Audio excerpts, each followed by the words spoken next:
Olá você, telespectadora, olá você, telespectador daqui da TV Cultura Litoral. A partir de agora você acompanha a edição desta quarta-feira do Opinião 2.0. Vai comentar, analisar as notícias com você, o advogado, jornalista e cinéfilo Marcelo Pavão. Nós vamos começar conversando sobre Covid. Muitas vezes, nesses últimos 2 anos, nós começamos a edição do Opinião 2.0 falando sobre Covid porque tem muitas notícias relacionadas à pandemia. Ela mexeu profundamente em praticamente todas as áreas de atividade de nós, seres humanos, né? E São Vicente cancelou a encenação da Fundação da Cidade, que é o evento máximo de São Vicente, na semana de 22 de janeiro, cancelou para 2022. Como cancelou também o Carnaval de Rua de 2022. É uma situação oposta à de Praia Grande, que foi a cidade que confirmou a queima de fogos no Réveillon. Por sinal que tem um meme na internet, muito engraçado, assim, aparece a ex-presidente Dilma, Pavão, falando assim: se cancelar o Réveillon, como é que a gente vai conseguir sair de 2021? Boa tarde. Boa tarde, Paulo. Boa tarde a todos. Então, Paulo, essa situação é o que a gente vem falando desde o início da pandemia aqui no Opinião, que a gente vem aprendendo todos os dias, cada notícia, cada descoberta, a gente veio aprendendo a questão da letalidade, de como se proteger, enfim, os protocolos básicos para se proteger dessa pandemia, desse vírus da Covid. Nós tivemos, no início do ano, aquele aumento absurdo, né, de casos, uma mortalidade assim absurda, acentuada, que conforme foi sendo avançando a vacinação, Paulo, a situação foi caindo até chegar quase num bolsão de segurança, o que a gente estava presenciando agora até final de outubro, início de novembro, é o que é mais ou menos que a gente está hoje, pouquinho tempo antes dessa cepa Ômicron ser detectada. E aí a gente vem naquele impasse. Muitas situações voltaram ao normal, o comércio reabriu, escolas voltaram, os trabalhos começaram a retomada, empregos estavam começando a ser gerados, e isso não pode parar. Isso a gente tem que continuar com os protocolos de segurança e a vida o mais perto do normal possível. Com relação a esses eventos, Paulo, eu gostaria de começar falando principalmente de um exemplo que teve agora recente na Prefeitura de Cubatão, que eles fizeram a encenação da Paixão de Cristo online. Eles não deixaram de fazer a encenação, os atores todos foram mobilizados, foi feita a apresentação online. Com relação a São Vicente, poderia ter sido feito, acho que não há necessidade de se cancelar. Cancelar, sim, em relação a público, em relação à aglomeração.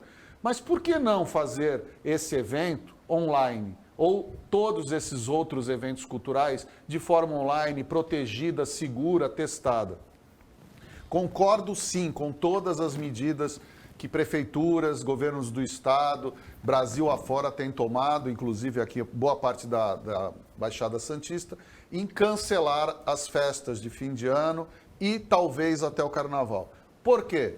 Porque não é possível se controlar nessas festas. E a gente não pode esquecer nunca, jamais, que a vacina ajuda, Paulo. A vacina, ela vem para dar uma melhor resistência a esse vírus, que ainda não tem um remédio definitivamente feito. Mas nós não podemos esquecer que a vacina não é cura. Desde o início, esse é o discurso: vacina não é cura. Vacina é um auxiliar no combate. Então a gente não pode simplesmente tomar a vacina, falar já estou com 2 doses ou 3, vou para a gandaia, estou imunizado, estou com o corpo fechado e ninguém me pega. Não, não é assim. A vacina, ela reduz a gravidade, mas ela não extingue. E outra coisa, ela não tem eficácia de 100%, desde o início isso foi falado. Então a gente precisa estar atento com os protocolos. Se a gente quer fazer uma reunião de final de ano, reunir com os familiares, que a gente mantenha os protocolos, o gel perto, a máscara, o distanciamento social possível, que a gente evite aglomerações. Eu aplaudo as decisões dos governos municipais da região e, infelizmente, mais uma vez, a gente fala aqui que a prefeita Raquel de Praia Grande dá uma grande bola fora mantendo essas festas. Por 2 motivos. Primeiro, por ser a única dessa região que vai fazer, vai atrair todo mundo para lá. Então a aglomeração vai ser muito maior do que já deveria ser. Então, assim, o efeito é completamente o contrário. E isso vai dar uma consequência clara, Paulo. As redes públicas de saúde vão ficar saturadas, sim, porque os casos irão aumentar. Pode não ser letal o caso, como essa Ômicron a gente está vendo, que ela é altamente contagiosa, mas não é da mesma letalidade do que a Delta, mas o efeito é muito simples. Uma pessoa que tem um outro problema de saúde que precisasse recorrer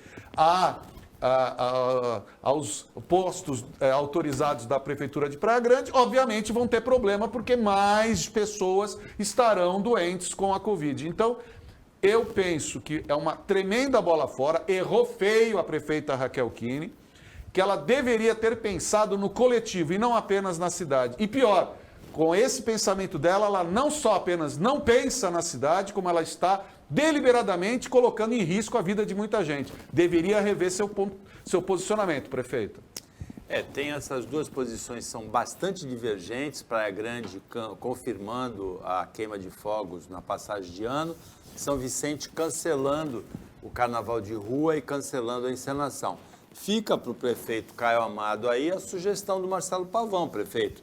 Por que não fazer a encenação nesse ano de maneira virtual, com todo mundo podendo acompanhar pelos meios de comunicação? Por que não, com toda a segurança? Mantém uma tradição muito forte, muito bonita de São Vicente, de encenar a fundação da cidade e, ao mesmo tempo, protege a população da contaminação por Covid. Por falar em proteger, a Baixada registrou, a Baixada Santista, nas últimas 24 horas, 186 novos casos e 3 mortes. Ou seja, a pandemia está mais controlada, bastante controlada. A média brasileira de mortes está está entre 6% e 7% do que esteve no pico em junho desse ano. A média de contaminações também em torno de 10 mil, ela é mais ou menos 12%, 13% do que foi no pico em abril desse ano. Então, a pandemia reduziu muito os números. Isso se deve, sem nenhuma dúvida, ao avanço da vacinação. 138 milhões de brasileiros, quase 2 de cada 3 brasileiros, já estão vacinados. E o Pavão me falava hoje de manhã que hoje o 80% do número de mortes nos outros países em que a pandemia está numa situação mais grave que a do Brasil, em que a vacinação não avançou tanto como no Brasil, 80% das mortes acontecem entre pessoas não vacinadas, não é, Pavão? Sim, e outra coisa, Paulo, 2 exemplos de coisas que estão acontecendo. Primeiro, nós temos aqui no interior do estado 2 estrangeiros, né, se não me engano, 2 franceses, que não tomaram a vacina nos seus países, vieram para o Brasil, onde não há barreira sanitária, exigência de passaporte vacinal, e os 2 estão internados num hospital do interior. Um em estado gravíssimo, entubado, estado gravíssimo, e o outro parece que está estável. E aí a gente traz um problema sério, Paulo. Essas pessoas não vacinadas, elas estão indo para o hospital causando gastos públicos. Então nós estamos falando que a questão financeira também deve ser levada em conta, porque uma vez você tendo vacina e você podendo evitar dar entrada num hospital onde você vai ser assessorado por médicos e enfermeiros, tomar remédios, ocupar leitos, enfim, fazer vários procedimentos que são custosos, você está deliberadamente indo para o hospital porque você não quis se imunizar. E aí fica a sugestão do que o governo de Singapura vai fazer agora a partir do início do ano. Em Singapura, quem não tomar vacina paga a conta do hospital. E aí, você que não gosta de vacina, se você assina um termo, ficando doente eu pago tudo. Quero ver se você vai para o SUS, se você vai para o lugar, dando essas bravatas. Esses franceses deveriam pagar, porque com certeza tem pessoas precisando de hospital e médico que estão na fila, que não estão conseguindo entrar. Então a gente precisaria ter responsabilidade, cidadania e, se isso não for bastante, receber a conta para pagar em casa, Paulo. Ontem, por falar nessa questão do passaporte da vacina, ontem houve novidades no Brasil em relação a essa questão. A Agência Nacional de Vigilância Sanitária gostaria da exigência de, para entrar no Brasil, ter a vacina. Só que no caso de uma viagem internacional do presidente Bolsonaro, como que ele faria para voltar se ele não se vacinou, né? Como que o brasileiro que não vacinou faz para voltar para o país, caso ele tenha ido para um lugar que não exija a vacina? O Bolsonaro, por exemplo, ele foi em setembro para os Estados Unidos, como chefe de Estado, ele não foi obrigado a apresentar vacina, a ONU é território neutro, né, para entrar nos Estados Unidos. Como ele faria para voltar?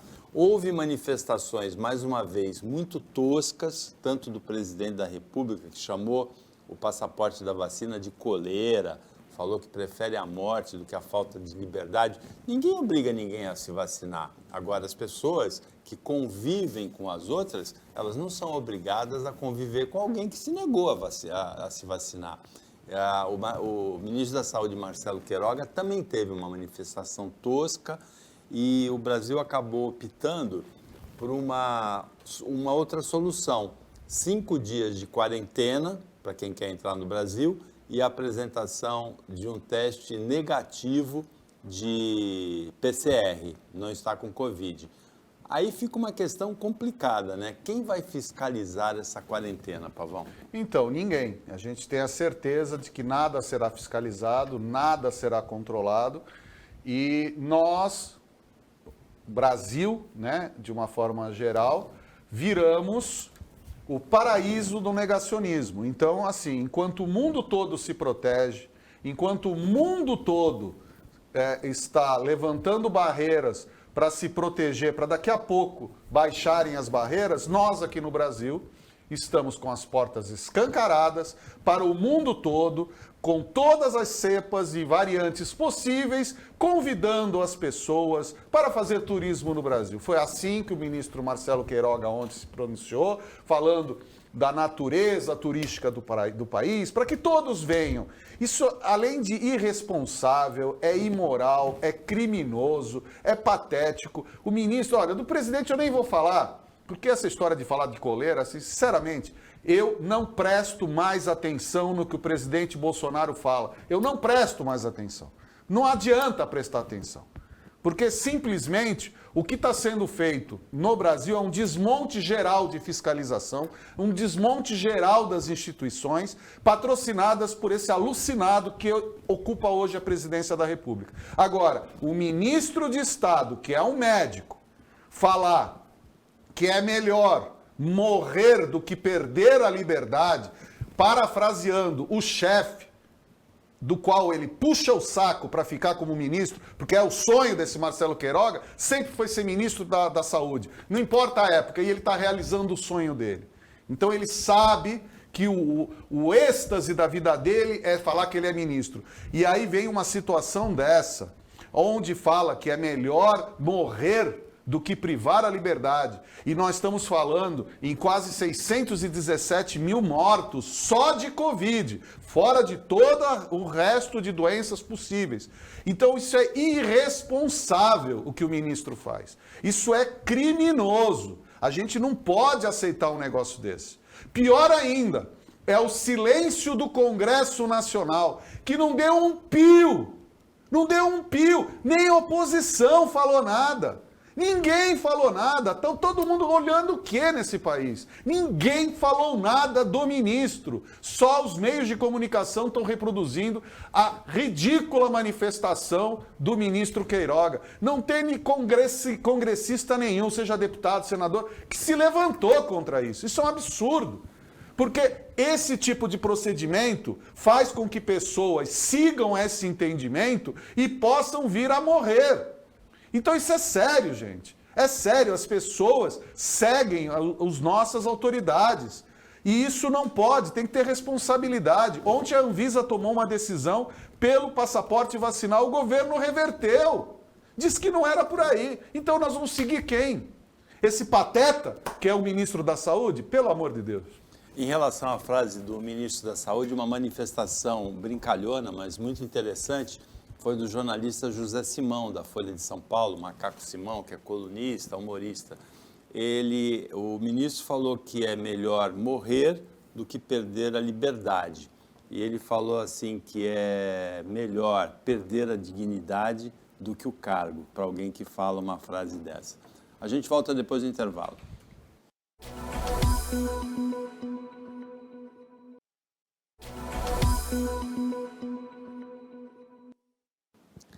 Voltando com a Opinião 2.0, nesta quarta-feira é o jornalista, advogado, cinéfilo Marcelo Pavão, que comenta, analisa as notícias com você, telespectadora, com você, telespectador.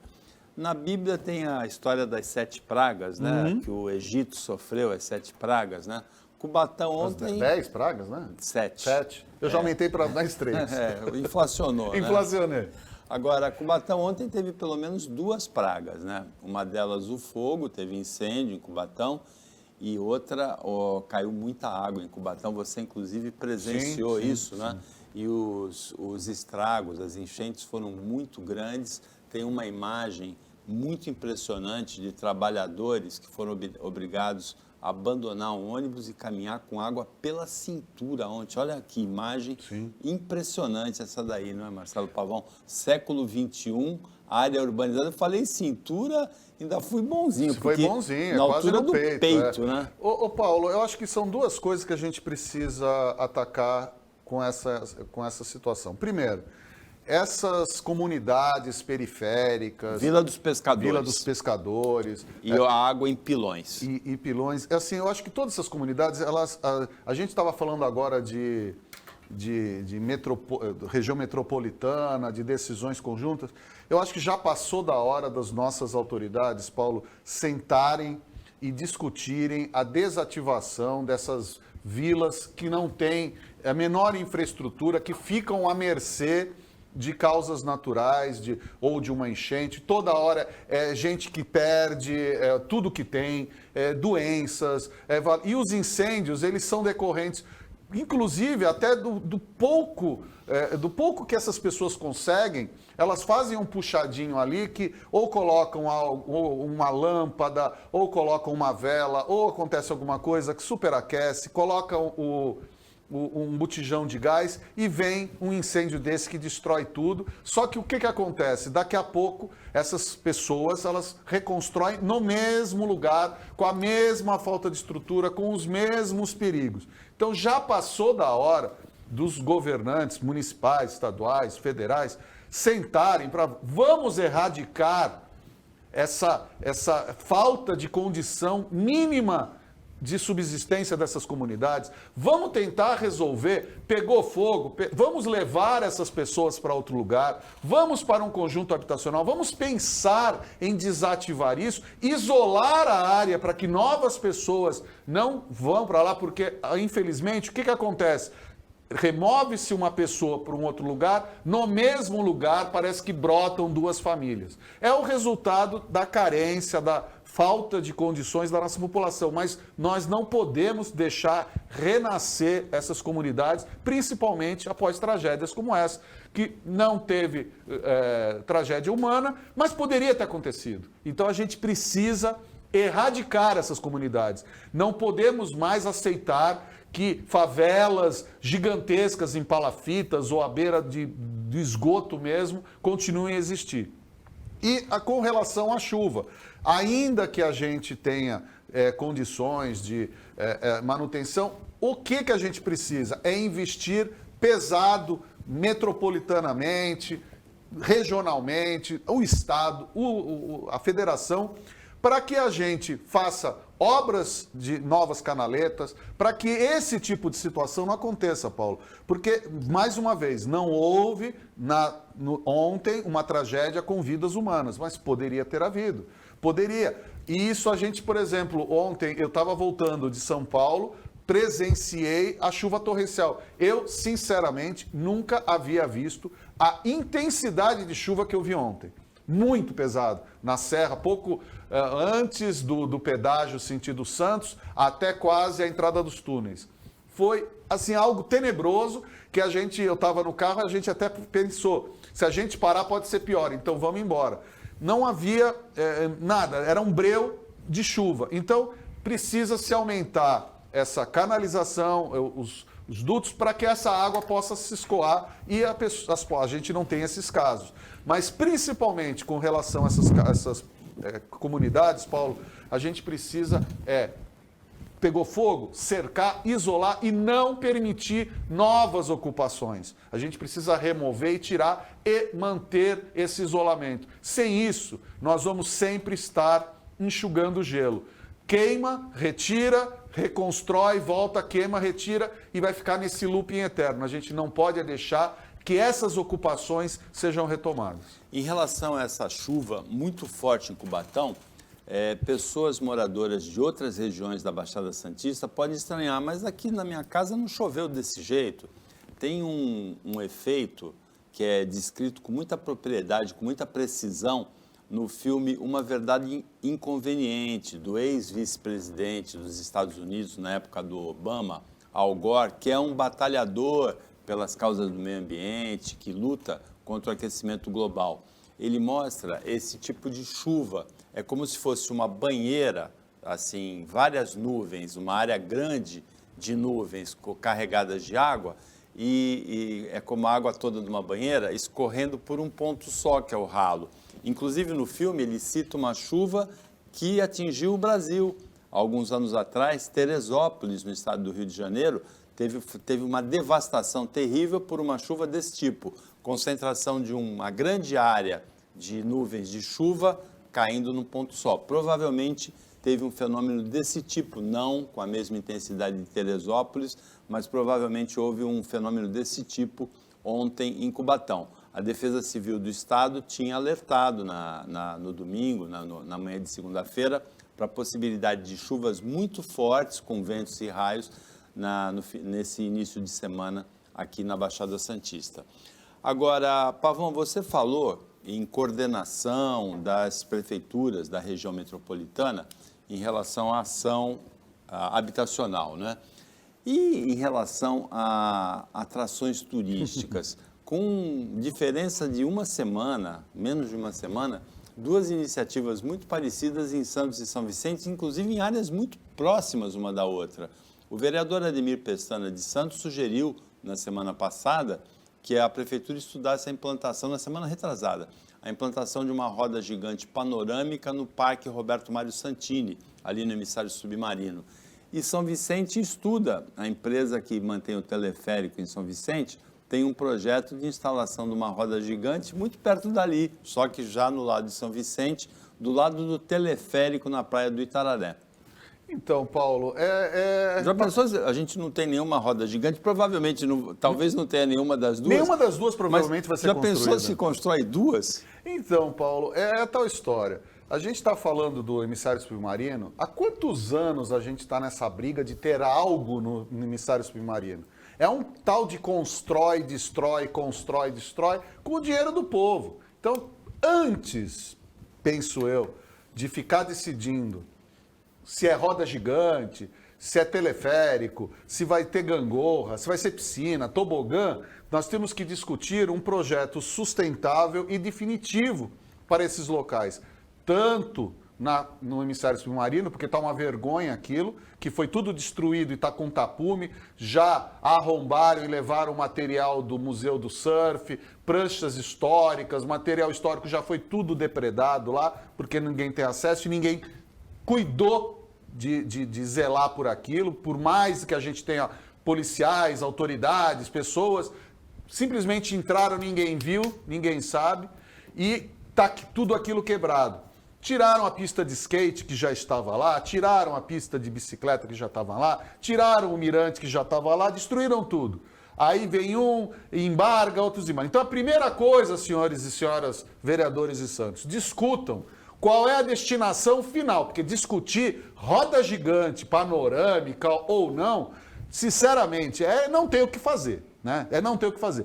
Do lado de São Vicente, é a mesma coisa, Paulo. O Itararé precisa de um projeto de revitalização, de cuidar de saúde, de segurança. Nós tivemos há pouco tempo gente que era atropelada por trator na rua. Nós temos gente que foi estuprado no Itararé. É relato de um monte de assalto, é relato de insegurança. Então, assim, vamos colocar uma roda gigante ali, panorâmica ou não, que é o grupo do teleférico. Vamos discutir, então, um projeto para o Itararé. O que o Itararé precisa, qual é a infraestrutura que o Itararé precisa. Aí nós vamos fazer um projeto definitivo. Porque senão, o que nós vamos estar decidindo aqui, e é o que me parece, é uma autorização para colocar um parquinho de diversão. Então a gente bota lá uma roda gigante, que lindo, bota um tobogã também, bota uma pista de kart, bota um carrinho de bate-bate e uma pescaria para as crianças. E aí, olha que parquinho lindo que nós vamos ter ali. Não pode ser assim. As coisas têm que ser sustentáveis e definitivas. Seja para o emissário, seja para o Itararé, seja para o que for. Não pode ser uma coisa momentânea, não pode ser uma coisa para o agora, tem que ser uma coisa que fique, um legado para a população da região. Então, a mim me parece, seja a roda panorâmica do emissário, seja a roda gigante do Itararé, são duas propostas absolutamente, para dizer o mínimo, inocentes do ponto de vista de quem propõe. É uma proposta inocente, porque não está envolta em nada. Então, vamos construir uma roda panorâmica no emissário e em volta vai ter o quê? Nada, porque não se pensou nisso. Está se pensando na cobertura do bolo sem se pensar na massa do bolo e no seu recheio. Não adianta, não tem bolo que dure só com cobertura, né? Tem que ter recheio. E eu acho que está faltando um pouco de empenho dos nossos representantes para dar soluções sustentáveis, definitivas e que valorizem o dinheiro do povo. E não fiquem nessa de frufru, mimimi, vamos colocar a roda aqui, senão bota logo um tobogã, bota uma tirolesa que cai direto no mar, vai direto para Ilha do Urubuxaba, sabe? Se é para pirar na caixinha, vamos fazer essas coisas, gente. Agora, Pavão, já que a gente falou de sugestões de vereador, e você disse que é falta do que fazer, né? Eu acho. Você colocaria nessa mesma embalagem, nessa mesma caixinha, a sugestão do vereador Lincoln Reis, né, de Santos, de que a prefeitura reservasse um espaço para as pessoas empinarem as motos? Não, na casa dele. Eu acho que o vereador poderia franquear a própria casa para o pessoal empinar a moto. Porque, assim, é tão patético. E se ele mora em apartamento? Aí tem que pedir no playground do prédio, né, para saber se ele pode. Porque é tão patética essa coisa, que sabe, nós vamos destinar um local para ficar empinando moto? Ora, vereador, nobre vereador, Sua Excelência, tem mais o que fazer, vereador? Porque eu acho que não. Eu acho que não tem. Porque pensar em destinação de local para empinar a moto, é porque o município está completamente abastecido, é o melhor lugar do mundo, não tem nada mais para se preocupar em Santos, a não ser com roda panorâmica e o senhor fazendo local para empinar a moto. Assim, o mais educado que eu posso ser é que a sugestão de Sua Excelência é patética. Por sinal, por coisas exóticas, assim, atividades exóticas, um bilionário japonês foi fazer uma viagem espacial turística patrocinada pela Rússia, promovida, né, não patrocinada pela Rússia. Ele foi conhecer a Estação Espacial Internacional numa viagem russa. Sim, Paulo. Bilionário, não é mais milionário, Isso. É bilionário. E bilionário já está pobrinho, porque agora a gente já está falando em trilionários no planeta, né? Porque abaixo de trilionário já não é mais do top. Paulo, a gente está mais uma vez vendo que aquela ficção científica dos anos 60 está se tornando realidade. E é muito cara a viagem espacial do ponto de vista estatal. É muito caro. Então, está se viabilizando o quê? O turismo espacial é muito bem pago e esse dinheiro é investido no programa espacial. Eu não vejo problema. Eu vejo problema, sim, que é o que aconteceu semana passada, que a Rússia falou assim, vou testar uma arma que destrói satélites no ar. E aí ele disparou um raio, explodiu um satélite desativado e 1.500 pedaços ficaram quase colidindo com a estação espacial. Isso é problema, porque se você começa a fazer tiro ao alvo no espaço, aí a coisa é problema. Agora, levar pessoas, que nem foi agora recentemente, o William Shatner, o Capitão Kirk, foram aqueles milionários lá fazer a viagem, o Jeff Bezos, lá todo mundo. Eu acho que tem mais que ir, sabe? Pagando, tendo dinheiro, mais é que ir. Tanto que teve um bilionário aí que pagou e não teve coragem de ir e passou para o filho do amigo. Eu acho que tem que ser assim. Ter com segurança, não atrapalhando as coisas, eu acho que o turismo espacial para os ricos e poderosos, nada mais justo. Depois do intervalo, imagens assim repugnantes, né? Um supermercado, uma unidade dos supermercados e hipermercados Extra em São Paulo, no Cambuci, foi gravado e foi denunciado por um funcionário que produtos fora da validade e produtos como carne, embutidos, frios, eram reembalados e colocados de novo à venda. Depois do intervalo.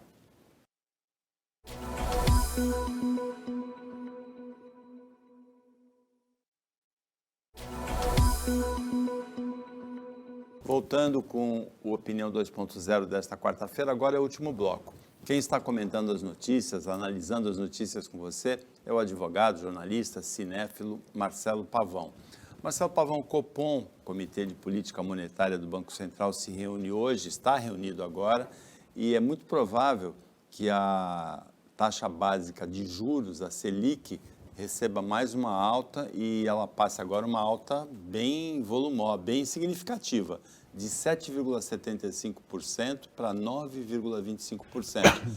Parece que esse remédio contra a inflação ainda não conseguiu amenizar esse problema. Paulo, todos os especialistas, dos quais eu não estou incluso, né, os especialistas econômicos, todos falam que aumentar a taxa de juros sistematicamente, sem vir acompanhado de nenhum outro tipo de movimento que vá ao encontro da redução dos preços, da contenção da inflação, que só aumentar os juros, isso é quase como continuar dando veneno para ver se o paciente vai sobreviver. Ou seja, não é possível. A inflação tende a aumentar. Começou pela fala do presidente Bolsonaro dizendo que iria praticamente intervir no preço da gasolina. A Petrobras já veio no mercado e falou, não, gente, não é assim que funciona. E aí o pessoal começou a tentar levar para Brasília a ideia de que a Petrobras é uma empresa com ações na Bolsa de Valores de Nova York, onde investidores do mundo todo apostam na empresa brasileira e eles simplesmente falaram, como é que é assim? Vão intervir na política da empresa. Então, as pessoas precisam ter um pouco mais de responsabilidade. E o aumento dos juros, da taxa de juros, a maioria da equipe financeira, da equipe do ministro Paulo Guedes, já pediu demissão. Todos aqueles que eram os originais já pediram demissão. Por quê? Porque todos os assessores chegaram à conclusão de que não é a melhor política. Mas, infelizmente, e eu repito, infelizmente, os ministros e técnicos hoje no governo, os que estão hoje, são aqueles que falam sim, senhor. Não são mais técnicos, são executores de ordens. E isso é perigoso no mercado. Isso é a pior coisa que pode acontecer quando você tem técnicos que são reduzidos a apenas cumpridores de ordem. E ontem nós tivemos a prova real de como é que o Brasil está sendo gerido pelo posicionamento da Anvisa, que é favorável ao passaporte da vacina, e os outros integrantes do comitê, formados por integrantes do governo direto, foram contra. Então, a Anvisa, o órgão técnico, foi vencido por votos de pessoas que não são técnicas, mas que têm seu assento garantido. O mesmo está ocorrendo com o Copom. Os técnicos são contra o mercado é contra, tudo é contra, porque você está numa crise como o Brasil vive hoje. E você aumenta os juros sem você dizer o que mais será feito para contenção da taxa de inflação, crescimento sustentável, ou seja, não está se olhando para a frente, está se olhando pelo retrovisor. E essa é uma mistura, como a gente sabe, o remédio em dose exagerada vira veneno. E os técnicos da economia já começam a falar que essas medidas do Copom deixaram de ser remédio para virar veneno. A gente precisa ficar muito atento a isso. Tem uma conta que, se a gente atualizar, eu gostaria que a telespectadora, o telespectador e também o Marcelo Pavão pensassem nesse dado.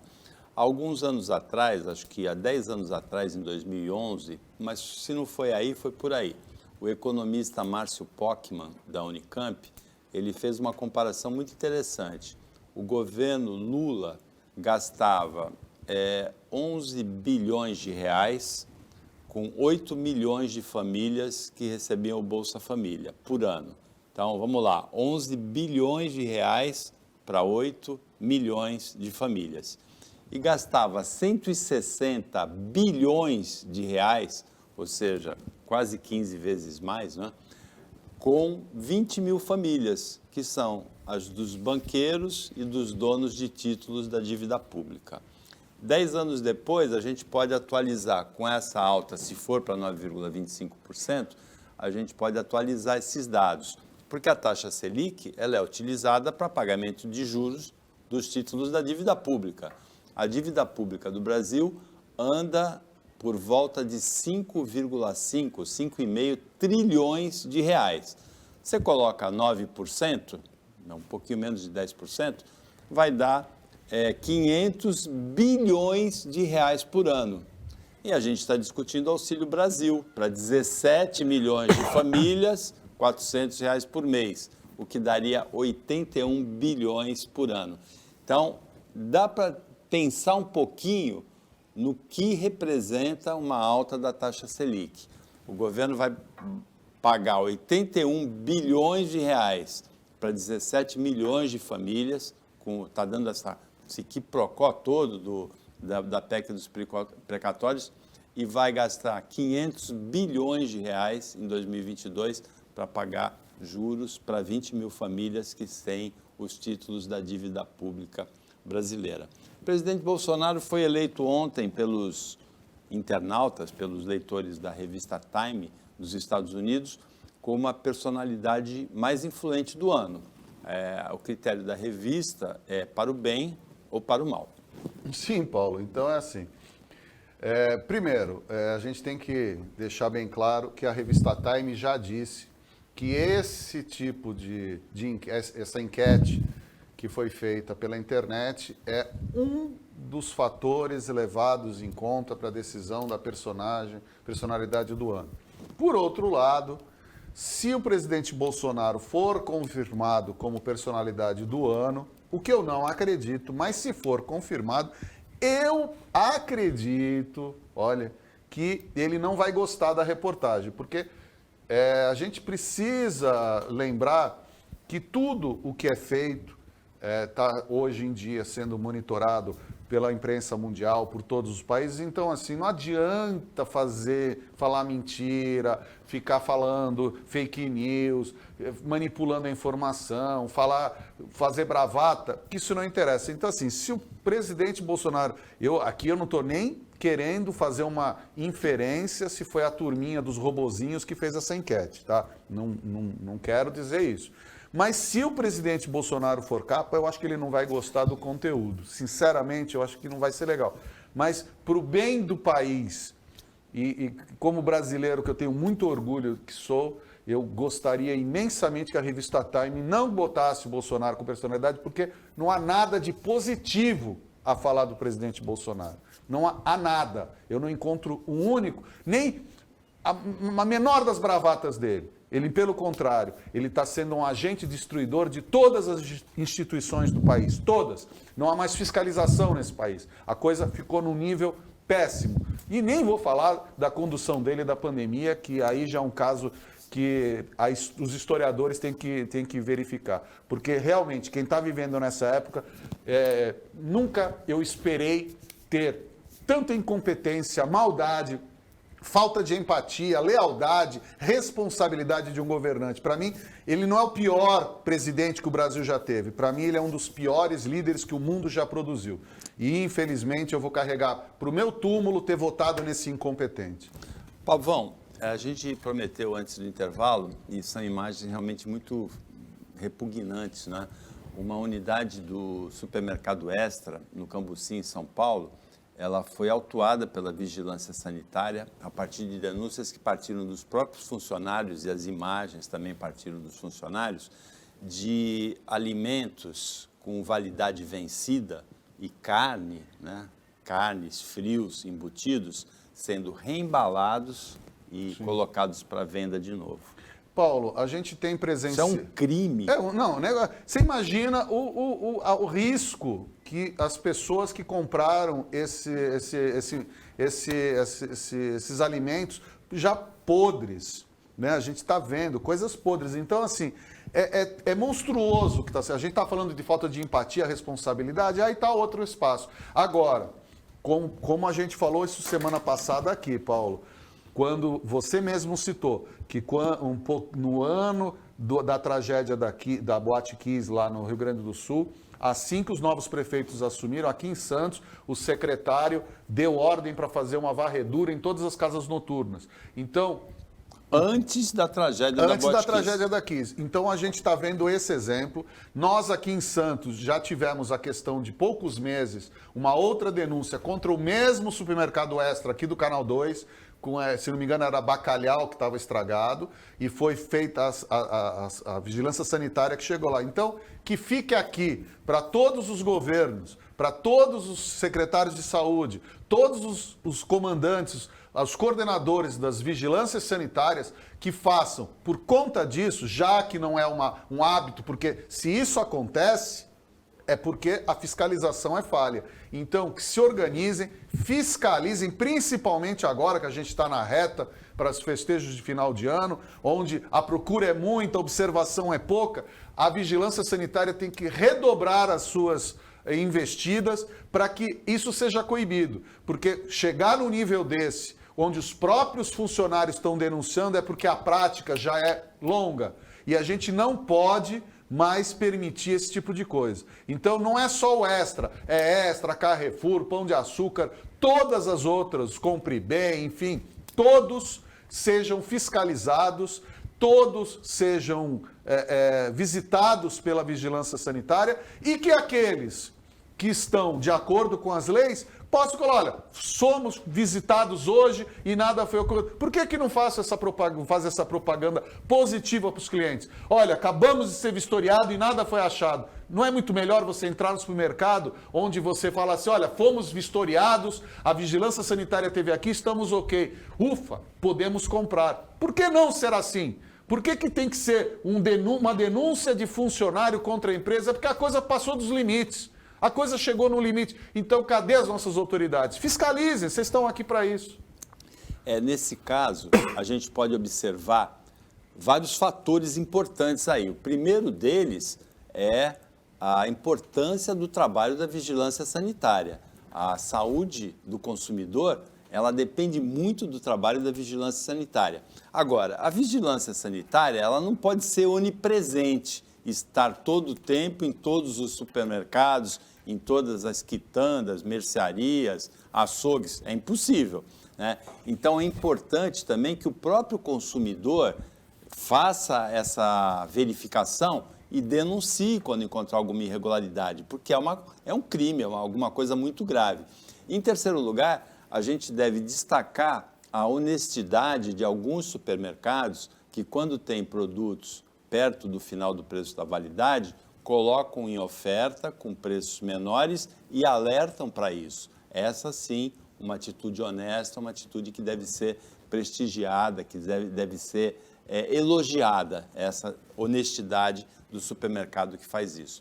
Para fechar o programa, um ícone de São Paulo fecha as portas de uma maneira até meio estabanada, né? Alguns hóspedes tiveram as malas colocadas na porta lá. mas o Maksud, que hospedou muitas e muitas celebridades, inclusive o diretor de cinema Quentin Tarantino, quando esteve no Brasil. Show do Frank Sinatra. Show do Frank Sinatra, Michael Jackson, né? O Maksud Plaza, que vinha já enfrentando uma crise, assim como ela era a propriedade do Henry Maksud, assim como a Hydroservice, né? Que ela administra, que é uma empresa de cálculos de engenharia. O Maksud fechou as portas. O que será que vai acontecer com essa instituição? Será que o prédio vai ser vendido? Alguma outra instituição hoteleira vai dar seguimento a essa atividade nesse prédio? Olha, Paulo, eu estava vendo as matérias sobre o último dia do Maksud Plaza, e inclusive aquela moça que veio do Paraná com o namorado, que foram os últimos hóspedes, que voltaram do passeio, a mala estava na calçada, isso é tétrico, mas enfim. O relato deles é de que o hotel está em excelentes condições de manutenção, limpeza. Então, torço, porque a localização do hotel é maravilhosa, ela está paralela à Avenida Paulista, quase ali no miolão, pouquinho antes do MASP. Então, assim, é um hotel belíssimo, é um prédio muito bonito, extremamente bem localizado, que eu torço porque uma outra organização hoteleira tome parte, que assuma e que mantenha o hotel, porque é muito importante a gente manter essas tradições. Acho que a gente precisa, no Brasil, jogar fora aquela tese de que tudo é velho, sabe?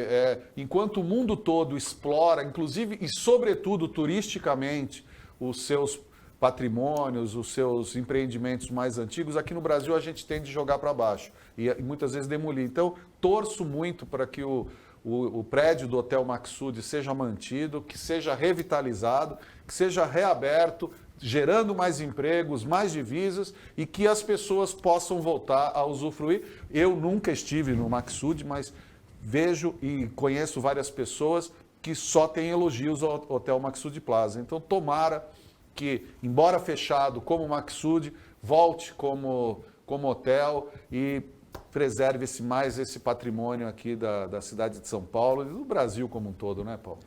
O Maksud é um dos símbolos do poderio da metrópole paulistana, né, da grande São Paulo. Tomara que tenha continuidade a atividade hoteleira nesse prédio, que é um dos marcos de São Paulo nos últimos 42 anos. Uma observação importante para você, telespectadora, para você, telespectador, amanhã, em função de uma transmissão de futebol da Rede Cultura, o Opinião 2.0 vai ser transmitido no horário do almoço, uma hora mais cedo, 15 para 1. À noite, na reapresentação, horário normal, ali perto da meia-noite. Mas na hora do almoço, 15 para 1 e não 15 para as 2. Então, atenção. Chegamos ao final da edição de hoje, agradecendo ao Marcelo Pavão a participação como comentarista, agradecendo ao trabalho da equipe técnica e de jornalismo do Sistema Costa Norte, sempre ágil, sempre atenta, e agradecendo principalmente a você, telespectadora, você, telespectador, que acompanhou a gente em mais essa edição. Até amanhã, nesse mesmo horário no horário de 15 para 1, excepcionalmente à noite, no horário normal de meia-noite, e uma ótima quarta-feira para você que você merece.